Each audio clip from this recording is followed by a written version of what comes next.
So very good evening to everybody. And at the very beginning, I would put a thank you slide. This thank you slide is actually for the organizers who have thought that I would be doing justice to this topic, and also the sponsors who have given this half an hour to talk on this particular topic. Now, the disclaimer that would be showing is that medical science is an ever-changing field. So whatever I am mentioning today is valid for the evening of 11th of February, and one fine morning, everything may change. So we will stick to that particular disclaimer. Now, I would begin the presentation with a hypothetical situation where, say, Mr. X, a 15-year-old diabetic on drugs A and drug B, has an HbA1c about 6.8. So are we happy with this lovable HbA1c? Probably we have to think about the CV risk burden, probably we have to talk about the renal risk burden, and probably the mortality issues have also to be discussed. Mortality risk burden are also to be discussed. So diabetes management has now shifted from an A1C or glucocentric approach to an all-encompassing one, or a package. So concept of diabetes management is changing. A paradigm shift has occurred from the issue of CV safety to CV benefit. So initially, when we used to prescribe a drug to our patients, we would be more defensive in saying that, well, what I am giving you will not do any harm to your heart. But now we are being more proactive from the defensive approach and saying, well, what we are giving is actually a benefit or collateral benefit which you are getting in addition to the glucose control. So the provider is sending out something to the receiver where the benefits are getting magnified. Now things are even better, that from CV benefit we are now talking of CRM benefit, that is cardio-renal and metabolic benefit. So you would dissect this C, R and M gradually in the next 20 minutes. If we because I am a practicing endocrinologist, so my first concern would be obviously how it the molecules, the SGLT2 class of molecules, and especially empagliflozin here, does regarding metabolic outcomes. So we know that the HbA1c reduction is quite modest. If you go across the studies, we see it is to the tune of 0.7 to 0.8%. Obviously, there are different studies. So when we are comparing apples with oranges, we should be dealing with caution. But still, we would say that the HbA1c reduction is quite modest with this class of molecules. Along with that, the collateral benefits that I was mentioning is obviously a weight reduction. Initially, those patients who are overweight, some patients actually perform very well, while some patients who are actually in the good BMI range, normal BMI range, can actually become thinner, and they often complain to us, doctor, we are losing too much weight, and as if I am now sick with some other disease, as people tell me. So weight reduction happens to different extents in different individuals. That is the experience. Along with that, there is reduction in blood pressure as well, though this may be a little bit less. The cardiologist friend often say that it's only a single digit reduction, but still whatever reduction happens is actually beneficial.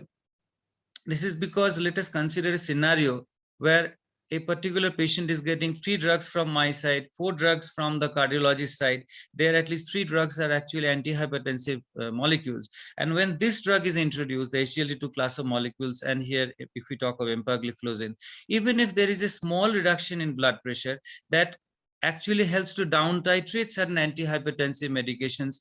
In some cases, obviously in hot summer months, diuretics have to be reduced. So if a person can be weaned off one drug, say he was getting 4 antihypertensive drugs, now you give this SGLT2 inhibitor, now he can do one drug can be withdrawn. That itself reduces the pill burden, and this obviously can be seen as a benefit.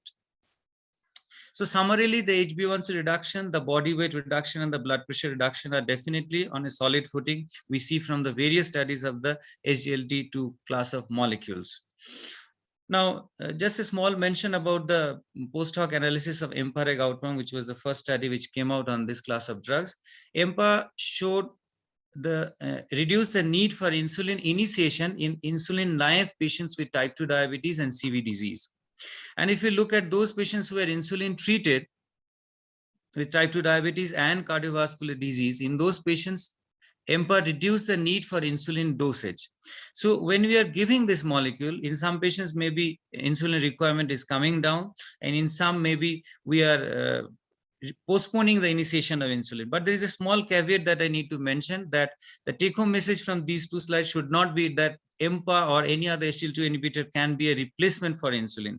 Where insulin is required, it has to be given, because we know that there are situations where we have seen, though very small amounts, that there is a small potential chance of euglycemic decay. So in those circumstances where they're hugely insulin dependent type 2 diabetic patients where this drug is used, if insulin is down titrated too much and if the patient is put off totally insulin, so that may be a problem for that patient. Now, the various studies that came up in the last 7 years are worth mentioning, that there were different classes of studies, like some CVOTs were there, which included patients with type 2 diabetes and CVD or CV risk factors, like we had the DECLARE-TIMI study, we had the other studies like CANVAS program and Embark, etc. And there were studies then which were conducted, which were primarily cardio-renal trial, including patients with all of whom were type 2 diabetic and had CKD, like we can say the Credence trials. Then were studies where some patients were diabetic, some were non-diabetic. So both type of patients were recruited in those studies, and they are kidney outcome trials. So in that group, obviously the DAPA-CKD is coming, and we would be keeping our fingers crossed about the EMPA kidney study as well. And we had trials where they were dedicated heart failure outcome trials in patients who had type 2 diabetes as well as those without type 2 diabetes. So different combinations of trials had been conducted, and we have varied results from coming out of them. Now, talking of the various class members of the SGLT2 class, we primarily use the empagliflozin, the dapagliflozin, and the canagliflozin here.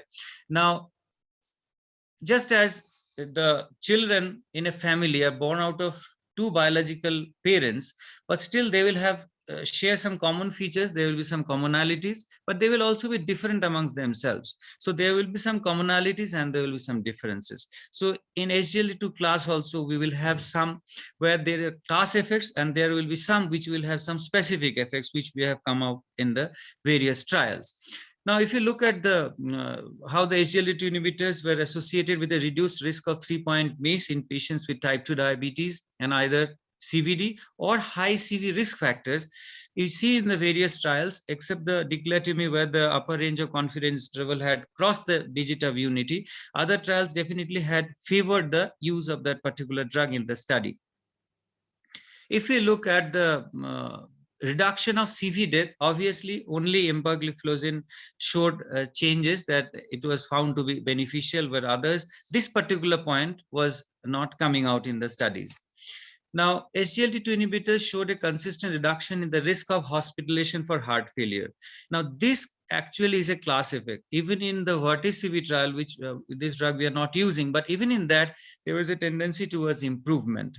So this particular feature, that reduction of hospitalization for heart failure, is present across the members of this class of agents.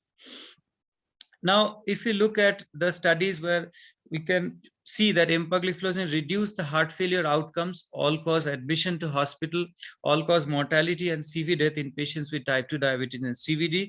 Here we can obviously see how the cerebrovascular outcomes and the heart failure outcomes are coming out in these particular studies. Now, EMPA reduced all-cause admission to hospital in patients with type 2 diabetes and CVD.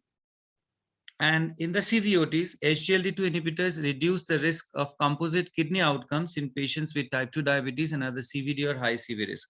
So we were talking of the metabolic benefits, which we said regarding blood pressure reduction, glucose reduction, weight reduction, and then we are talking about the heart failure aspects as well as the CV mortality risk reduction. Then we also will be talking about the kidney aspect, which obviously must have been covered by one of my previous speakers, but we'll just touch upon that subject.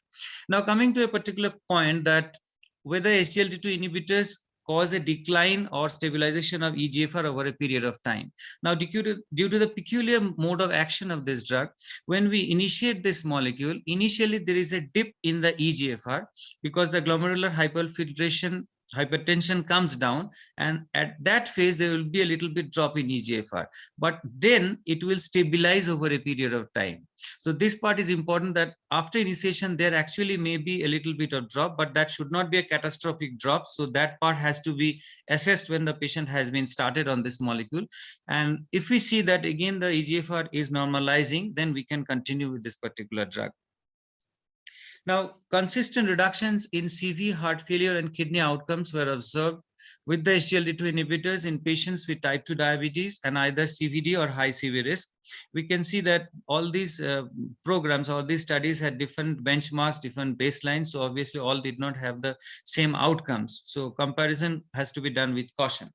Now, evidence beyond CVOTs has shown that the beneficial effects of SGLT2 inhibitors were also observed in patients with HFrEF or CKD. So we usually send our patients to our cardiologist friends regarding use, and now this class of molecules, because its overwhelming effect on the various aspects of heart failure, and especially for empagliflozin, we see it for reduced rejection fraction as well as preserved rejection fraction. This class of drugs has become a very favorite one for the cardiologists, and they use it quite rampantly. The effects of EMPA and dapagliflozin on the primary composite of hospitalization for heart failure or CV death in patients with HFrEF were consistent regardless of the type 2 diabetes status at baseline. So though this class of molecules actually emanated from an endocrinology lab, ultimately its fragrance was so mesmerizing that now even the cardiologists and the nephrologists can claim that is their drug, because they are showing benefits in their departments as well. So even the patient not having diabetes are showing good effects as far as these effects are concerned. And that is exactly why this class of molecules are gaining use, and even guidelines are approving their use in non-diabetic patients as well. In Emperor reduced trial, the empagliflozin slowed the decline in the EGFR in patients with HFrEF with and without type 2 diabetes. So similarly, there will be initial notch because of the initial reduction in the EGFR, but ultimately it will stabilize over a period of time. And this slide shows that this happens also in patients who are non-diabetic. So this initial EGFR slide, just as we see in some patients on ACB, ARB as well, that there is a stabilization and ultimate improvement in EGFR. Now, how these beneficial effects are brought about and how they occur so much early after initiation is a matter of intense debate. There are so many putative potential mechanisms, like there may be diuresis, glucose excretion, because we know that this class of drugs actually cause therapeutic or pharmacological glucosuria. So these may be some of the reasons. The intermediate effects may be the change at the level of the myocardiums, whether they are shifting the metabolism from a glucose-centric one to a ketone-centric one, and whether this controlled ketonemia is actually improving myocardial function. This is obviously a strong mechanism which is put forward. The downstream observed effects are definitely, as we mentioned, there is a reduction in blood pressure, body weight, and HbA1c because it is a anti-hyperglycemic drug, reduction in CV events, and obviously kidney disease.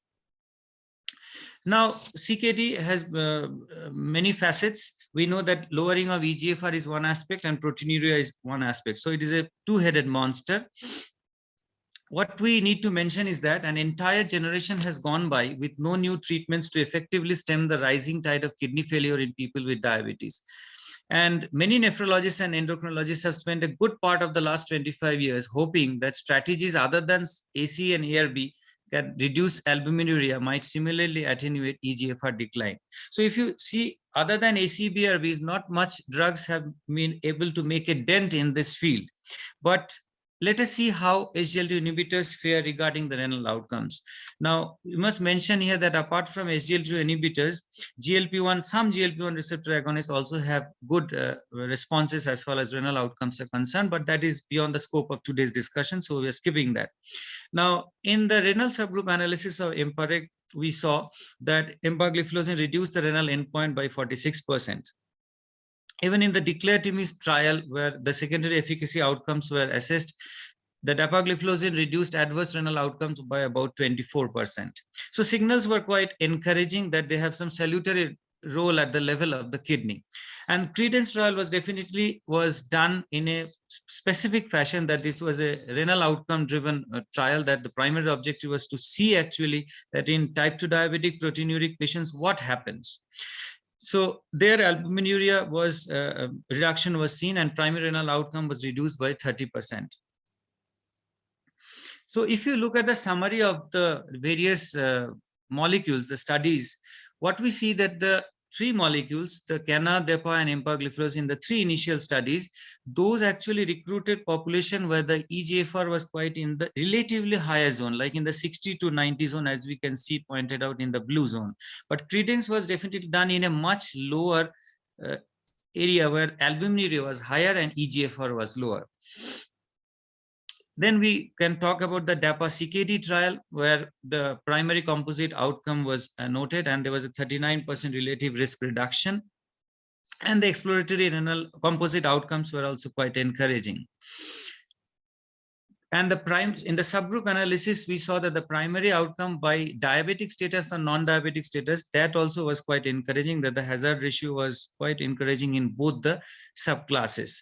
And similarly, as we mentioned in empagliflozin, here also the EGFR decline was stabilized over a period of time. Now, whether fasting plasma glucose, PP glucose, and HbA1c are sufficient, as has been covered by some previous speakers about the time in range concept also, we know that HbA1c only gives an idea of the average value. Just like two students who are bosom friends in a class have secured the same marks in the final examination. But if you go through their mark sheets, you see that one candidate has done uniformly well in all subjects, while for the other student, he has done exceptionally well in some and has just creeped through or got the passing marks in some. So which of the students would gain your attention more? Obviously that who has done consistently well in all subjects.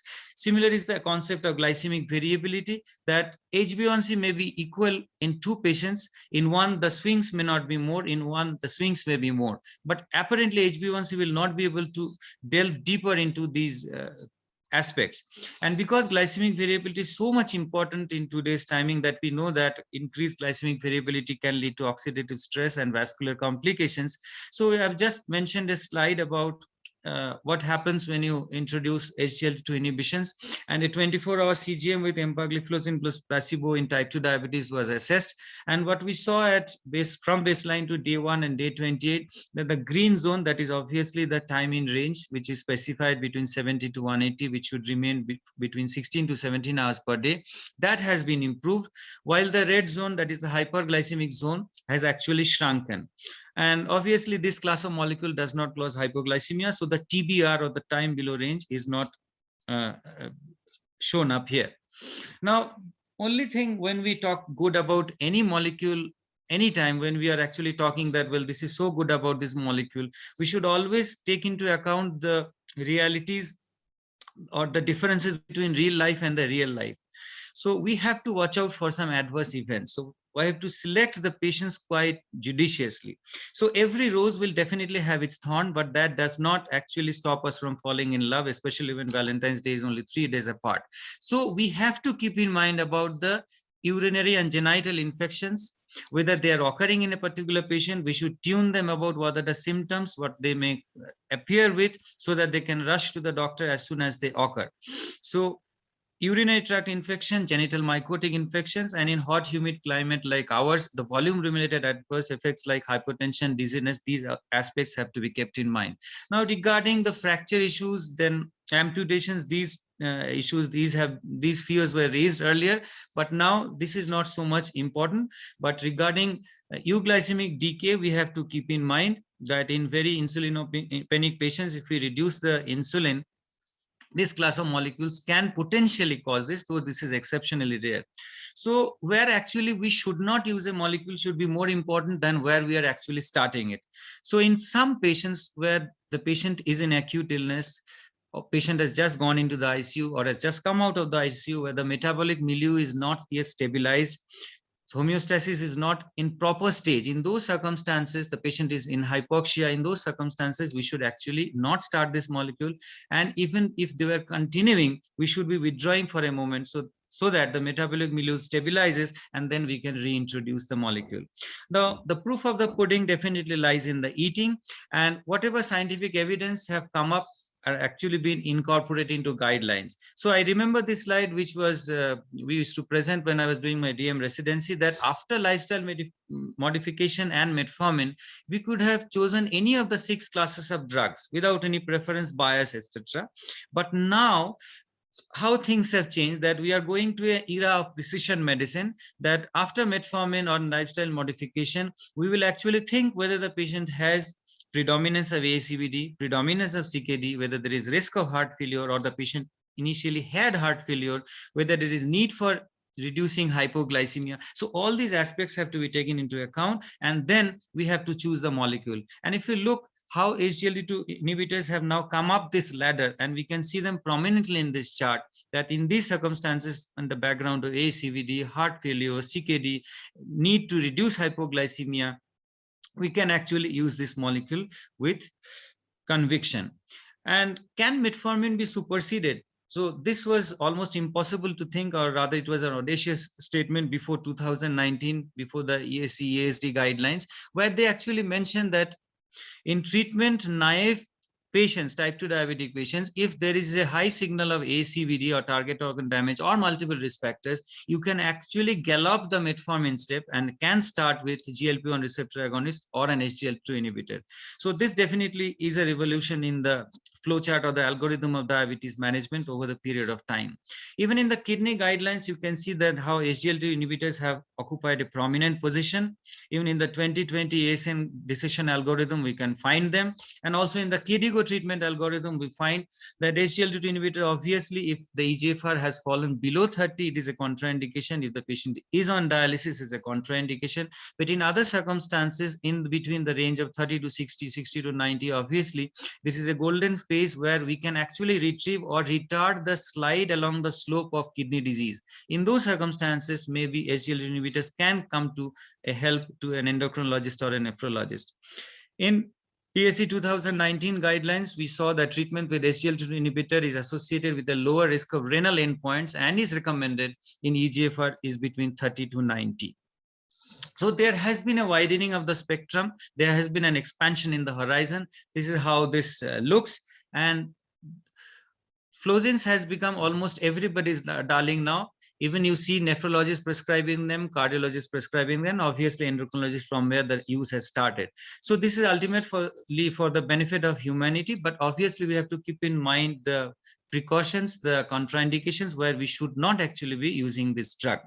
So conclusion will be that type 2 diabetes care requires an early, patient-centered, multifactorial approach aimed at risk factor control in the short term and leading to organ protection in the long term. And use of SGLT2 inhibitors with type 2 diabetes addresses key risk factors of the HbA1c, the time in range, the adiposity, the blood pressure, and the inflammation. And in patients with type 2 diabetes and high CV risk, SGLT2 inhibitors may lower the risk of CV events, reduce the risk of heart failure and kidney events, and stabilize the kidney function over a period of time. And there are secondary benefits on insulin resistance associated diseases, like there are some signals from ELIF study was done, though it is a small study on issues of NAFLD. There were studies on OSA, PCOS, etc. Then they are showing promising results, but this has to be corroborated with further trials. And SGLT2 inhibitors have once daily dosing, low risk of hypoglycemia, as well as manageable risk profile with optimum patient selection and counseling. So I end with the famous quote of Elon Musk that some people don't like change, but you need to embrace the change if the alternative is a disaster. So when you are talking of diabetes management, it is not only that you are managing the sugars, you have to take into account all those aspects which might bother the patient maybe 10 years down the line. So whether you are actually able to prevent the downslide of the organs should definitely come into your mind. And if the patient fits into that profile, we can start this molecule early. We end with a social message that on the 10th of March, in a couple of weeks, we will be celebrating World Kidney Day. Oh, definitely we should take good care of the kidneys of our patients as well when we are seeing their blood sugars. And wish you all a very happy Holi in advance. Thank you.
Ritesh, are you there?